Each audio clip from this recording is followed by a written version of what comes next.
Cyber city Gurugram ने भले ही विश्व के मानचित्र पर अपनी पहचान कायम कर ली हो, लेकिन यहाँ रह रहे लोगों को सुविधाओं के नाम पर आए दिन दो चार होना पड़ता है। प्रदेश भर में बिजली के संकट के बीच यहाँ के स्थानीय निवासियों को अब मुसीबत का सामना करना पड़ रहा है।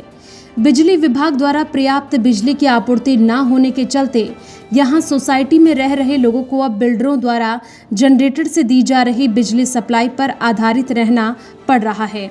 लेकिन स्थानीय लोगों को इस बिजली सप्लाई के लिए 30 रुपये प्रति यूनिट का भुगतान करना पड़ रहा है।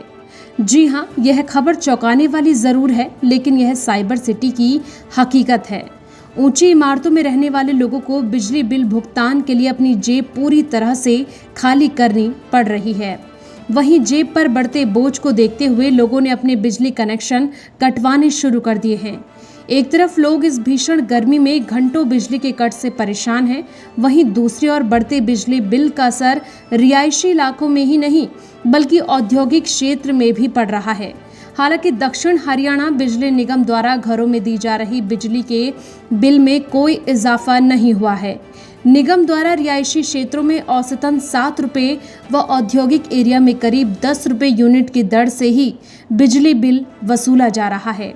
गुरुग्राम की हाई सोसाइटी में पावर बैकअप के लिए जनरेटर लगे हुए हैं और खासकर बिजली कटौती के दौरान डीजल द्वारा जनरेटर से बिजली आपूर्ति की जा रही है। लगातार घंटों बिजली कट के चलते जनरेटर से बिजली आपूर्ति करने की एवज में बिल्डरों द्वारा 30 रुपये प्रति यूनिट के अनुसार बिल वसूली की जा रही है।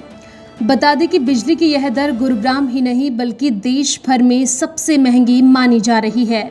वहीं सोसाइटी के निवासियों का कहना है कि पहले पावर बैकअप के रूप में उनसे 18 से 19 रुपये वसूले जा रहे थे, लेकिन अब 30 रुपये प्रति यूनिट रेट कर दिया है, जो कि एक आम आदमी की जेब पर डबल अटैक है। पहले 18 से 19 रुपये का था और अब हाइकअप के 30 रुपीज़ कर दिया है, जिससे हमें काफ़ी it's really causing inflation and a problem to the common man. तो दिस हाइक अभी ये इंट्रोड्यूस किया है कुछ ही जगहों पे, पर सुनने में आ रहा है कि आगे काफ़ी जगहों पे लागू होगा, जिसकी वजह से एक आम आदमी को एक बहुत हिट है एक्सपेंस पे। So this is something very heart breaking कि हमें इसके थ्रू जाना पड़ रहा है। The expense is rising drastically for a common man. ये डायरेक्टली जैसे मैंने कहा, ये कॉस्ट ऑफ लिविंग काफ़ी इंक्रीज़ कर देता है, क्योंकि बिजली पे ही सब कुछ निर्भर है। और अगर उसकी ही प्राइस आपने इस तरह से इंक्रीज़ कर दी है और ज़्यादातर कॉलोनीज़ में ये प्राइस अब हाइकअप जो 30 रुपीज़ का होने वाला है, उससे हमारी रोज़मर्रा की ज़िंदगी में एक बहुत ही तकलीफ़ आएगी। मेरा नाम भवानी शंकर है। अभी जो इलेक्ट्रिसिटी के रेट हैं इंक्रीज हुए हैं, पहले जैसे आप देखते थे 17 से 18 रुपये आते थे, अभी डायरेक्टली 30 रुपीज़ कर दिए गए हैं। इससे आम इंसान की ज़िंदगी पे बहुत ज़्यादा इफेक्ट पड़ेगा। पहले ही पेट्रोल और डीजल के रेट इतने बढ़ रहे हैं, जिसकी वजह से हर इंसान को अपना गुजारा चलाना मुश्किल हो रहा है। तो उससे अगर इलेक्ट्रिसिटी के रेट अगर और बढ़ेंगे तो उससे और ज़्यादा आम इंसान को तकलीफ़ें होंगी, दिक्कतें आएंगी, परेशानियां होंगी। अगर आने वाले टाइम में ये इलेक्ट्रिसिटी के चार्जेस बढ़ते हैं तो आम इंसान है उसकी जेब पे बहुत ज़्यादा फ़र्क पड़ेगा, उसको अपना गुजारा चलाना मुश्किल हो जाएगा आने वाले टाइम में। बता दें कि गुरुग्राम में 1000 से भी अधिक सोसाइटी हैं। इन सोसाइटी में बिल्डर ने निर्माण कार्य के दौरान टेम्परेरी बिजली कनेक्शन लिए थे।